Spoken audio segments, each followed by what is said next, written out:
Dude, if you ever want to kill about 2 hours of your time, just look up Here we go. Indian artists Yes. in radio shows or podcasts. Okay. Because they sing. Can I just make a parenthesis? What? Efra does not have 2 hours in the day to kill, okay? He does this at 4 o'clock in the morning. Okay? And then he storms into your room and be like, guys, Mate, guess what I just found look out? at this Shubha Mugdal clip I just found. Look at this. So let me show you.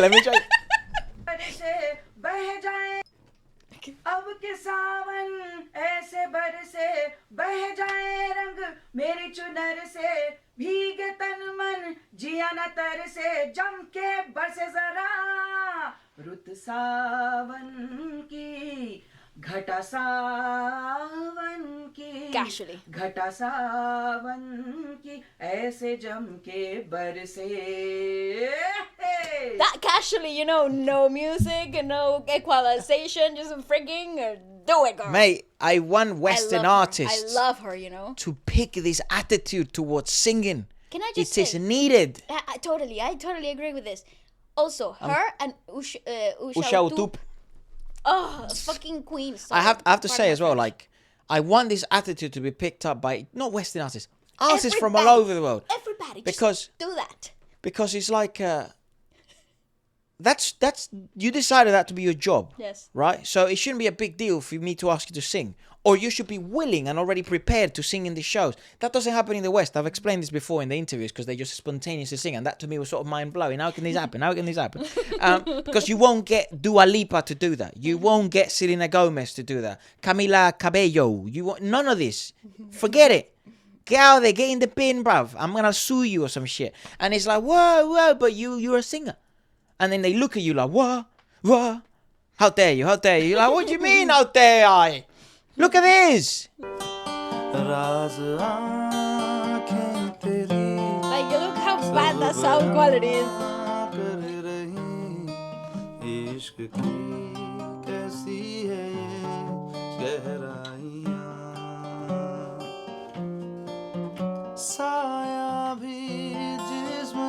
Let's see if you can really sing, bruv. Turn up the auto-tune.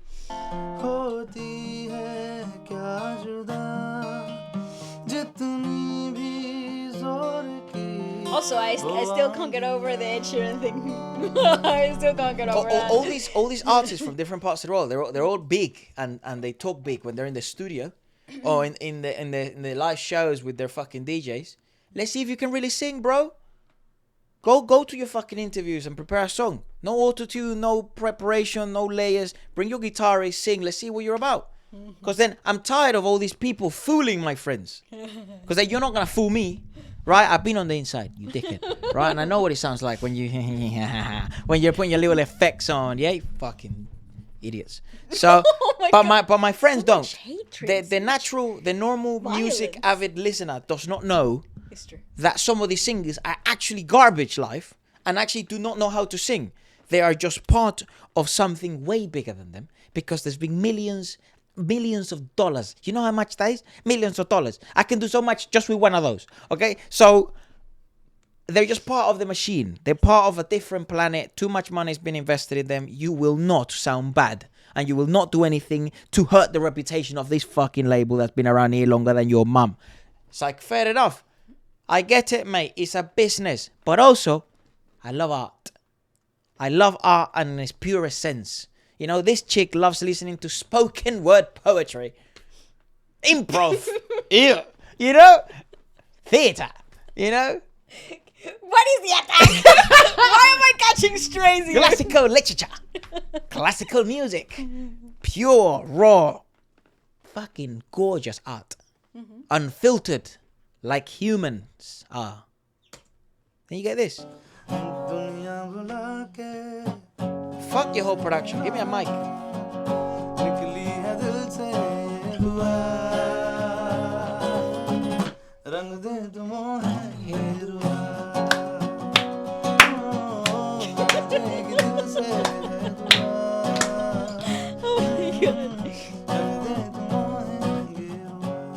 Get away.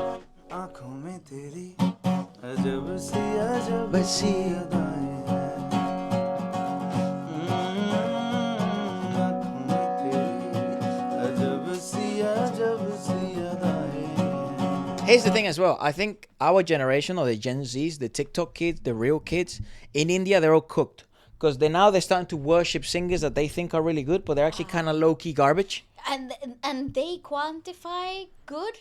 With views and popularity, Correct. And look, I will not stop until all these interviews are viral again, so that these 12-year-old kids are seeing them on reels, because this is 8 years ago. Okay, you will know who's who. I will make sure you know. Oh.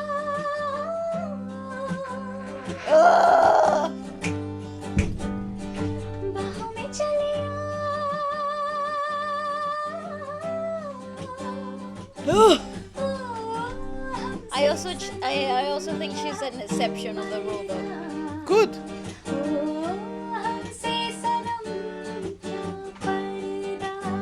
Totally exception. She's unnatural. She's not the real norm. Radio shows. However, though, always a goddess. Correct. Radio shows in India, other parts of the world, US, UK, South Korea, Japan, Malay, you name the place. They're meant to make you sound bad because those microphones are equalized for speech, and you can be confused about that all you want, but when these microphones are supposed to be for speaking, they're equalized in a completely different way. So plosives are not the same way. They're not received the same way. You don't have any of the cool compression. You don't have any of the cool reverb. It's very dry. It's very dead. The melody dies at the end of every singing phrase. When you are in those environments, especially because inside of the radio booth is very isolated, so the sound is really padded, so there's absolutely nothing to bounce off in terms of melody, so you have to work twice as hard to make something that is meant to be dead end really powerful, something magical. So the fact that she sounds like that is actually it's the hardest environment to sing in. Witchcraft. Amazing. Unfair, actually.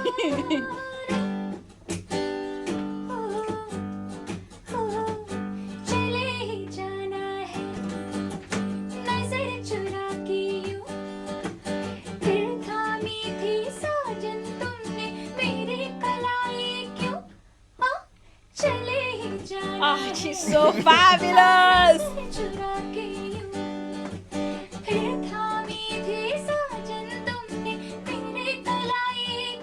See what I'm Fabulous, saying? Levels. fabulous. There's just levels to this game, and I want the people that are really at the top of the game to be appreciated for their raw talent, rather than just for they're hit makers, which is cool. That's obviously part of the. But I want them also to be known for actually. What you got don't them just there. like them Exactly. because that song is nice and it makes you feel good. Actually, their vocal prowess is like really, really high. Someone else that deserves a lot of credit is the Malik brothers. So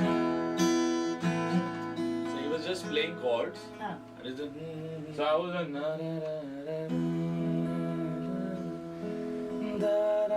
His brother's like, watch this. and Yo. then I walked on. I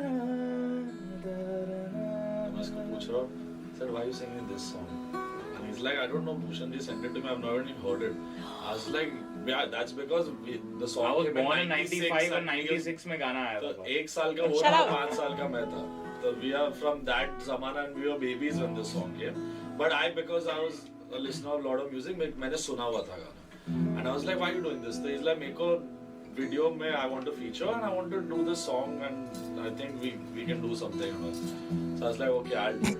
I love that. I love the fact that I he's love just that. He's still just playing and. Yeah, it's I- sound environment. I like when real musicians make it to the top, because actually music isn't a profitable career path.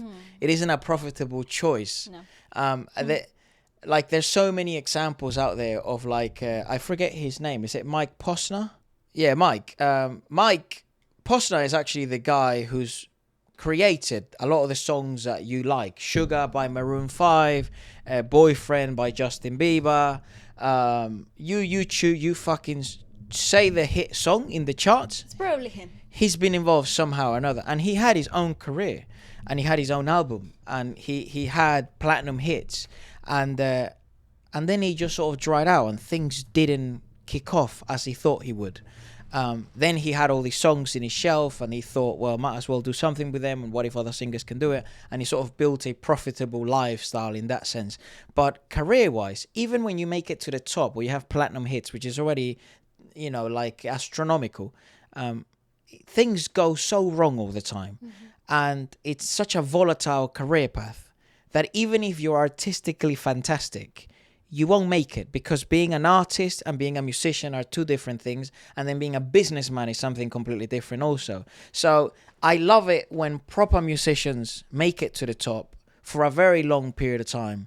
They're able to stay there because obviously the finances are in place, the popularity is in order, the relevancy is also in place, their team seems to be somewhat fine. And they're taking advantage of that wave, because it is a wave, which at the end of the day, that's something that a lot of really solidified artists have understood really early on, which I think that's what gives them the legendary status, which they understand how the wave of the market Longevity. works. Yeah, so they learn how to serve in that perspective. G-Eazy, the rapper, he's also another great example of that. He's also mentioned, like, all of a sudden then you start to experiment with different things, you want to be more experimental, then no one's listening to your shit anymore.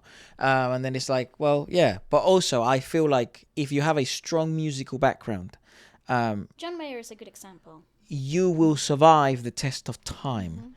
Because the quality of your product will be higher, rather than depending on trends. Another singer that I think we always saw her as immensely underrated in our first years of discovering the indie music industry. But now she's always in the charts. She's always charting very well. She's touring very well, and she sells very well. Is one of my favorite Indian singers, and a rare case in India because altos aren't really that popular. Shilpa.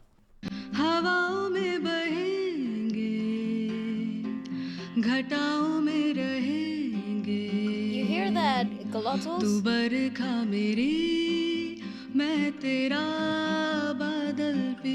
And they were nice enough to put some reverb into this.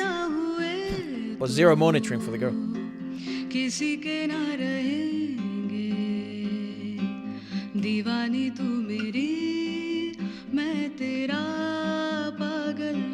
I love the song. हजारों में किसी को तकदीर ऐसी मिली है एक रांझा और हीर जैसी न जाने ये ज़माना क्यों चाहे रे मिटाना कलंक नहीं इश्क है And again, this interview's years ago, and I guess sometimes they go re-viral and stuff. But you will know. Do not panic. I will give it to you again. Also, podcasting, singing in podcasts. Freaking all these popular artists from all over the world, right? Like doing their podcasts, right? Fucking sing them. Effed up. Sing in there. Let's see if you really rap. Vishal Misra, take us away, son. पहली चीज जो मैंने बजाई वो थी Sandeep said this is the song happened 1.5 घंटे हमने गाना बनाया, उन्होंने लिरिक्स लिखी, 1.5 घंटे में जो बनाया वही आप सुन रहे हैं। हम सुनना भी चाहते हैं ना, क्योंकि हम कहाँ सुन रहे हैं, हम तो सुनना चाहते हैं। उसमें राजी ने एक अंतरा लिखा है, बहुत सुंदर है, आप लोगों को सुनना चाहिए, अभी आएगा वो, फिल्म में है वो। तुम्हारे बदन की महक ख्वाब सी है, मैं चाहूं कि इसमें सोई रहूं, eating CDs, brother. सुबह को बाहों मैं अपनी छुपा के तेरे साथ शामों में सोई रहूं, सारा दिन बस तुझे देखते देखते तू ही जरिया, तू ही मंजिल है या के दिल है, इतना बता, पागल पागल है थोड़े बादल। Ranbir Kapoor, I'd like that one exactly in this color. Because it's Blow it the up. fucking. Because it's the fucking. This is the fucking hickey he gave us. that movie sometimes. It's fucking hilarious. दोनों खुल के बरसे भीगे पहले भी मैं तुमसे मिला हूँ पहली दफा ये मिल के लगा. As you do know. इसमें एक लाइन और बहुत अच्छी थी. Mate, I would have gotten on my knees. I'd be like, fine, fuck it. You're him. You Fine. win. You are the new god. Fine. This is your podcast now. And I'm being into. I relinquish my title. You get both mics. I'll just watch, man. Fucking.